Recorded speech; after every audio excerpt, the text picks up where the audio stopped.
Set goals together that excites you both.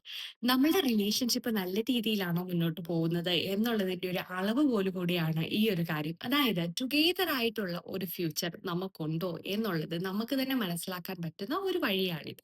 നമ്മളുടെ ഇനിയുള്ള ജീവിതത്തിൽ നമ്മൾ എസ്പെഷ്യലി ഇനി മുന്നോട്ട് പോകുമ്പോൾ എന്തൊക്കെ കാര്യങ്ങൾ ചെയ്യണം, എങ്ങനെയൊക്കെ നമ്മുടെ ലൈഫ് മുന്നോട്ട് പോകണം എന്ന് ടുഗെദർ ആയിട്ട് നമ്മൾ ഡിസ്കസ് ചെയ്യുകയും ഗോൾ സെറ്റ് ചെയ്യുകയും അതിനുവേണ്ടി പ്രാർത്ഥിക്കുകയും അതനുസരിച്ച് മുന്നോട്ട് പോവുകയും ചെയ്യുന്ന ഒരു പാർട്ട്ണറാണ് നിങ്ങൾക്കുള്ളത് എങ്കിൽ ഉറപ്പായിട്ടും അവര് നിങ്ങളോടൊപ്പമുള്ള ഒരു ഫ്യൂച്ചർ ആഗ്രഹിക്കുന്നുണ്ട്. ഇനി ഇങ്ങനെയൊന്നുമല്ല, ഇങ്ങനെയുള്ള കാര്യങ്ങളെ കുറിച്ച് സംസാരിക്കുമ്പോൾ അജിറ്റേറ്റഡ് ആകുകയാണ്, നമ്മുടെ ഫ്യൂച്ചറിനെ കുറിച്ച് ഡിസ്കസ് ചെയ്യാൻ താല്പര്യമില്ല എന്നൊക്കെയാണ് അവർ പറയുന്നതെങ്കിൽ ഉറപ്പായിട്ടും he don't have or she don't have any interest on you.